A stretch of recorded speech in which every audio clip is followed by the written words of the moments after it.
Welcome to the Back to the Rock and Roll Ghost podcast. This week we are pleased to have Mr. David Duchovny.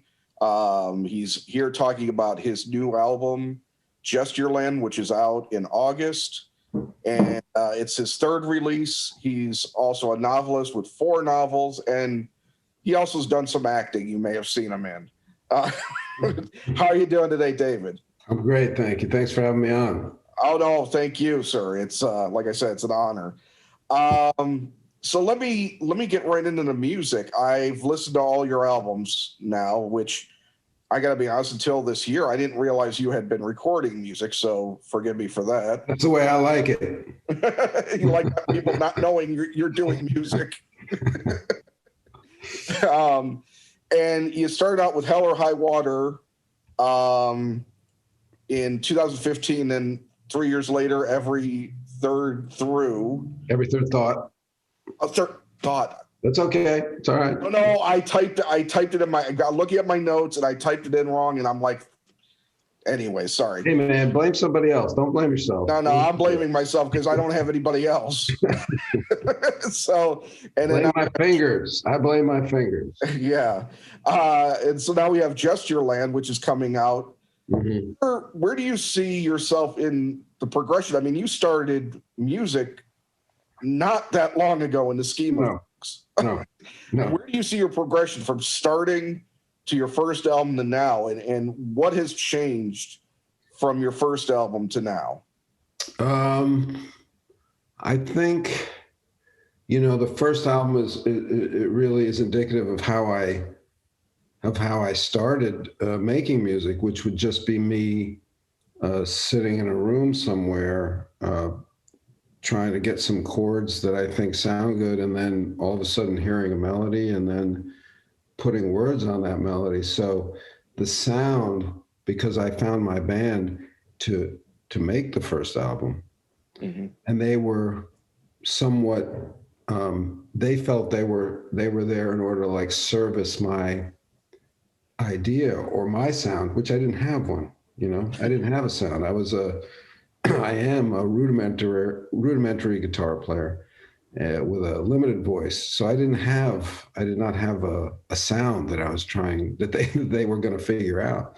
Yeah. So the first album is going to sound folky country mostly. It's going to have the sound of me sitting in my room alone with a guitar. Obviously some of it's electrified, some of it's amplified, a lot of it is, but the general sound, I would say, is 70s rock, folky, even country. And I'm not like a country fan at all, so that's very surprising to me that sound would come out of me. But that's folk music, I guess.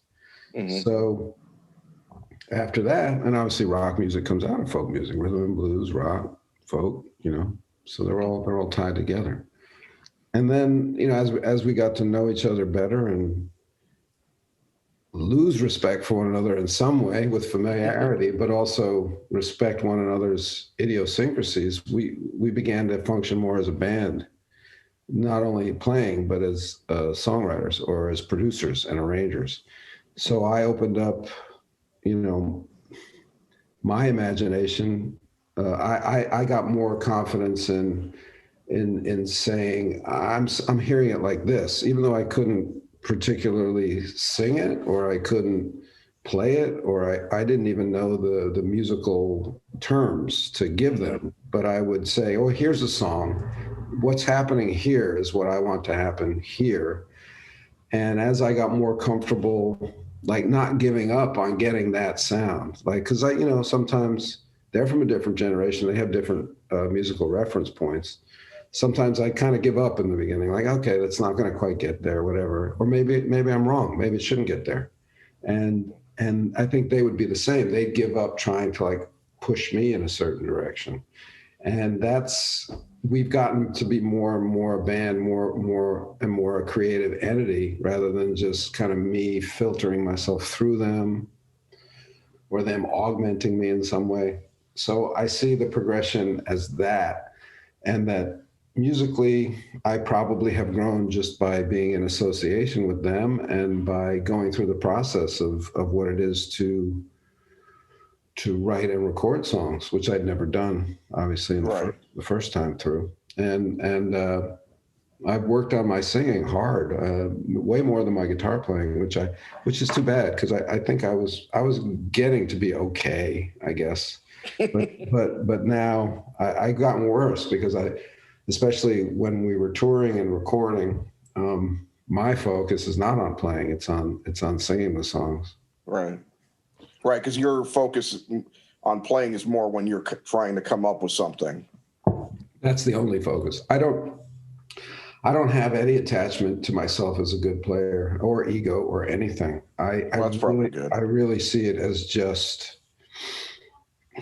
it's just my way into writing songs. It's like that guitar and my recent discovery and ability to play a bunch of chords is the only way that I get into writing a song. I don't play piano. I don't wake up humming melodies. I need that guitar to kind of set the table for me so I can write. And I wish I was a better player. I could probably write. I'd be a better writer too, maybe. But I started too late. I will never get that good. I think music, playing an instrument especially, is something that is like learning a language. Young people, and when I say young, I mean kids can just get it, whereas an adult, I think those pathways are just they're overgrown with a lot of concrete and cobwebs, and it's harder. Yeah, well, isn't the idea that basically as you get older, you get less resistant, or you get more resistant to change in general? So learning new things, like the old dog learning a new trick sort of thing, it gets a little bit harder as you get older. Like I used to play drums as a kid, and I would, even if I went back to it, because I haven't played in forever, I know I could get around a bit, but I don't necessarily know if I could become good if I had just kept going. Right. Yeah, I mean, probably not. But then again, like I'm saying, it's the goal for me was not to become, this guy who can shred, or this guy who can, right. I don't know how many times I watched that Lindsey Buckingham video of him playing Big Love Live, where it sounds like he's got 4 guitars. It's just him. And it's no, I'm not going to ever get to do that, and that's sad to me, but then again, that's okay. And what I'm going to do is write songs, and Pat McCusker, who's the guitarist in my band, he's a great player. He's a great player. He's also a good writer, but he's a great player, and I'm fine with that. Play great on my songs. Thank you. Yeah. Did you have any worry when you got these guys together in the beginning, whether or not they'd have any kind of weird, because musicians are a fickle bunch, let's be honest. Do you think did you ever get in the back of your mind, are these guys just here for a paycheck, or do they really dig what I'm doing? Sure. Yeah. I mean, there was something in the back of my head in the beginning, which is just kind of natural self-defense, which was, is this like a practical joke? Because honestly, I was never told to sing in my life. Nobody ever said, "Hey, that's something you should do more of." Quite the opposite. Yeah. So, and it wasn't like they were saying, "Man, you got pipes." It wasn't like that, but it was just like, is this going to be terrible? Is this just going to be awful? But there was also another voice that was telling me that the songs were worthwhile, and that I wrote them, and that I get to sing them first, no matter what. So what? I get to sing them first. And I didn't know. I didn't distrust their motivation.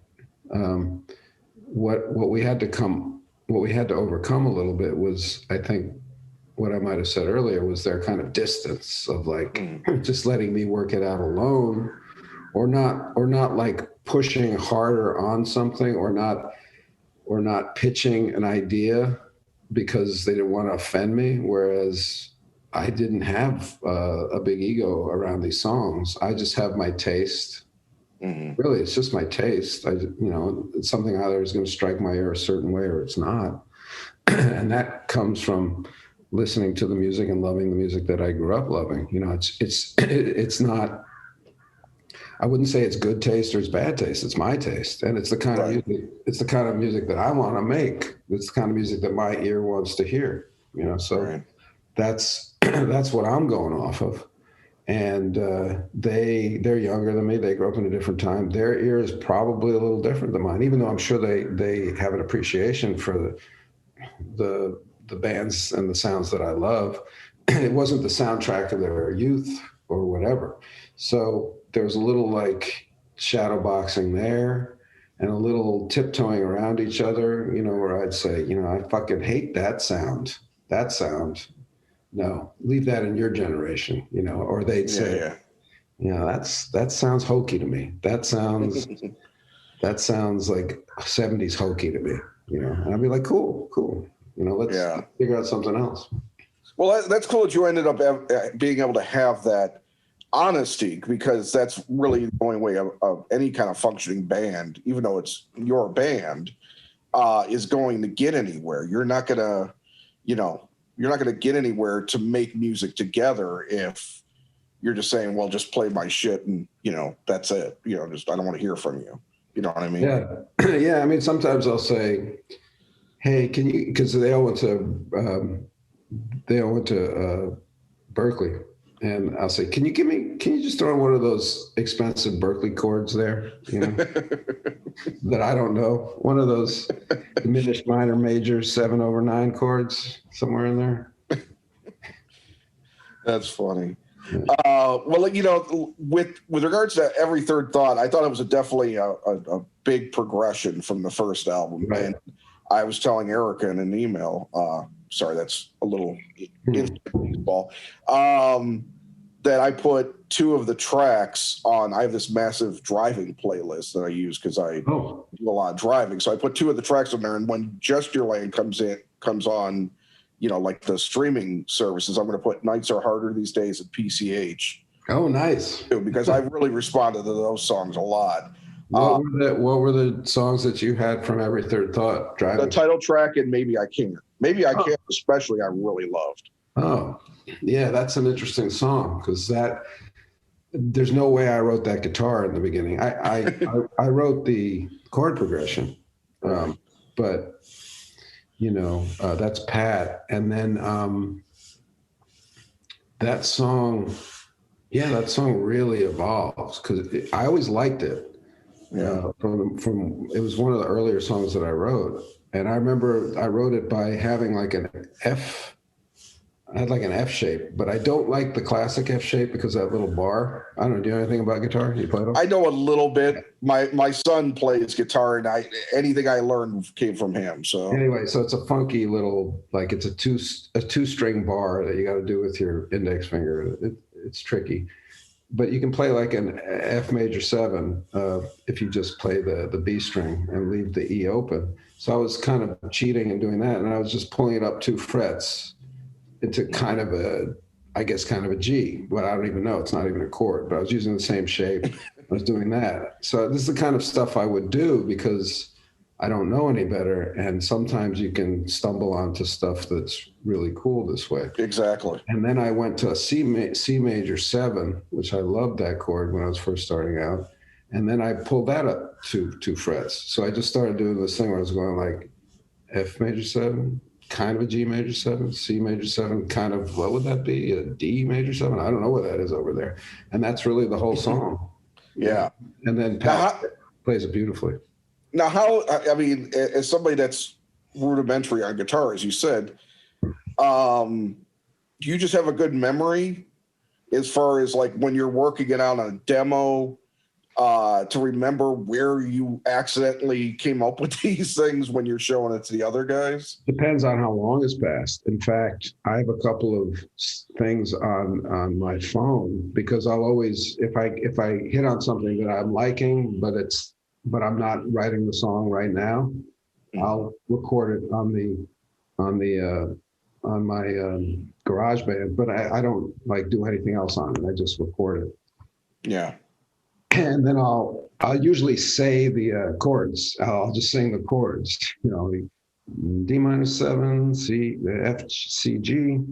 Oh, that helps. But I don't always do that. So there were a couple ones that I had to go to Pat Custer, the guitar player, and I say, hey, I got this progression that I like. I can't fucking remember what it is. And I play for him, and he's like, not sure what you're doing there. And he's like trying to figure it out. Because a lot of the times it'll be, especially in the beginning, it would be chordings that aren't, in books. They're just like me finding sounds that I like on the guitar, and then he'll like bring it closer to an actual chord or make it fuller. Yes. Well, that's kind of an interesting thing, actually, because you're managing to, by not being trained, by picking it up by ear, by picking it up late in life, sometimes there could be happy accidents like that. Well, absolutely. I mean, I don't want to use it as an excuse to remain a poor player or, kind of a defense of ignorance. But when I first started writing songs, they're really only for me. And I have a friend named Keaton Simons. His mom's an old friend of mine. He's a wonderful guitarist, singer, songwriter. If you don't know him, please check it out. Keaton Simons. So I was talking to his mom, and she said, you should just go over his garage. He's got a whole recording set up in there, and he'll play your songs, and you'll sing them, and it'll be fun. So that's how I started. It was just like going to his garage, and he's an amazing player, an amazing singer, but he let me sing the songs. And he said to me, because I'd bring him stuff, and I'd say, yeah, this is what I'm hearing, and this is what I'm doing. And he'd go, yeah. He said, it's really fun for me to work with you because you remind me of when I was just starting. Like, you make these mistakes that I'd never make now, but sometimes they're really cool. They're not always good. Sometimes they suck, but sometimes because you don't know any better, you're going to try something. And it's the same in anything, any art form. It's the same. The rules are great, and the rules are great to know so you can break them sometimes at the right time. But there's also something to be said for just that kind of discovery of, I'm just looking for a sound. I'm not thinking about G shape, F shape, whatever. I'm just like, what was that sound? I liked it. Can I repeat it? Yeah, absolutely. You've toured before. I don't know how extensively you toured. I don't know, obviously, with the way things are right now, do you have any intention of getting back out there in any way, shape, or form? Oh, I have all the intentions. It's everything. It remains a fluid situation. I mean, just in the past 2 weeks, obviously, things have changed. Yeah. So, and for me, they seem like extensive tours. They weren't like a year long, but we played all over Europe and Eastern Europe. I played the Northeast coast and the West Coast, and I haven't done like a full across America tour ever, but and the venues that I played can range from like 250 people to 3,000 people. So, but they've all been indoors, and none of them have been like 60,000 people in an outdoor stadium, which would seem to me like the safest thing to do at this point. Although 60,000 doesn't seem so safe, but outdoor seems safer. The idea of asking 500 to 3,000 people to come stay indoors and shout and throw aerosols around. It's tough. I mean, I want to be safe. I want them to be safe. Yeah. Vaccinated. Yeah, no, I agree with you there. Well, I don't have much more time, so I do want to get a couple of questions in, and I want to first say that I think I saw you obviously. Now I was looking at some of your credits. I saw you earlier than I ever thought. I saw you in like apparently in Working Girl and Don't Tell Mom Babysitter's Dead, and I didn't realize. But it wasn't until The Rapture that I saw with you and Mimi Rogers that I really like you connected with me, and then California and obviously X-Files but for me and my son, when I found out this was happening, I texted my son about this, and I said, because he and I were both huge Californication fans. How old is he? He's 30 now. Okay. So yeah, he really connected. You look young. I'm 50. You look younger than that. I appreciate that. You look pretty good too still. So good for you. We're all doing something right. Yeah. But then I saw playing God, Return to Me. I saw House of D, and so I am a big fan. But you've got a couple things coming up. One is I saw you're in The Bubble with Judd Apatow. Mm-hmm. Mm-hmm. What can you tell me about that? It's a big comedy for Netflix where me and Pedro Pascal, Keegan-Michael Key, Karen Gillan, and some other really great actors are we're these silly actors in a huge action franchise that decide it's a good idea to come back during the pandemic and try to shoot an action movie in a bubble. And then as we're shooting it, we realize that we're miserable. We don't like each other. We don't really want to be doing this. And we try to escape our own bubble. We try to escape our own movie. So it's kind of a mixture of the action movie parts, and for Judd, this is very different. The action movie parts should look really like legit action movie stuff. And the comedy stuff is more like Judd's wheelhouse, but that's going to work. But I think the combination of it is really unique for Judd and pretty unique, period. Yeah. Yeah. So you're liking, you already filmed it? Mm-hmm. Mm-hmm. All right. So how did you like working with Judd? I loved working with Judd. We were Larry Sanders. Yeah, I mean, we met. I've known Judd, to see him and say hello for forever. And we were both, 1 degree of Gary Shandling. So we were both very, very good friends with Gary. And I mean, I always thought we should work together. And I don't know if you saw a movie I did called The TV Set. Did you ever see it? Actually, no, I didn't even notice that. It's really good. Sorry. It's a movie that Jake Kasdan wrote and directed. Okay.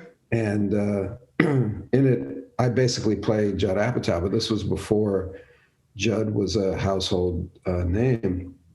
And in fact, we did the table because it's based on Judd and Jake's experience doing Freaks and Geeks. It's basically, it's like an inside television story, but it's very, very good. Judy Greer is in it, Sigourney Weaver. Oh, awesome. Ian Griffin, Fran Kranz. I mean, there's great. I'll check it out. I'll definitely Justine check Bateman. it out. Justine Bateman. Oh, cool. And, so basically, I'm playing Judd, and we did the table read of that movie like 2 days before we were going to shoot it. The night of the premiere of The 40-Year-Old Virgin. And I remember going with everybody to see the movie and realizing that Judd had just done something like culture changing, or at least comedy, at least Hollywood comedy changing. And that Thursday I was playing some guy named Judd Apatow, and Friday I was playing Judd Apatow. Yeah. That's cool. I just have one more question. I know we're close to being over time, but your last novel, Truly Like Lightning, you're developing that with Showtime, correct? Mm-hmm. Mm-hmm. The peanut butter Falcon guys. What is the status of that, and what can you tell me about when people might expect to see that premiere? Oh, well, we haven't shot yet. I mean, we don't have a green light yet. We're developing. We've written the pilot. We're kind of negotiating back and forth on notes on the pilot, and then I guess we'll start to write other scripts very soon, and then after that we would hope to get the green light to shoot. When that would be on the air is anybody's guess. I don't think we would even be shooting until January, the earliest, if everything goes. So you still have to get the green light on that then. Yeah. Okay. All right. Well, David, I really appreciate you taking the time today. David's new album, Gestureland, is coming out in August. His new book, Truly Like Lightning, which we just discussed, is out now. His next acting role appears to be The Bubble, coming up on Netflix with Judd Apatow directing. Also, before The Bubble, I did a small thing for my good friend Amanda Pete. She has a show on Netflix coming out called The Chair, starring Sandra Oh. So I think that starts to air pretty soon. And I love Amanda, and she's the showrunner. It's her show. She's not even an actor in it. It's just her show, and I think it's very good. It's set in a college environment. All right, cool. We'll be looking for that too. Again, thank you very much for your time, David. It was really a pleasure talking to you, and I wish you the best of luck. Likewise. Thank you. Thank you. You have a good day. You too. Thanks. All right, bye.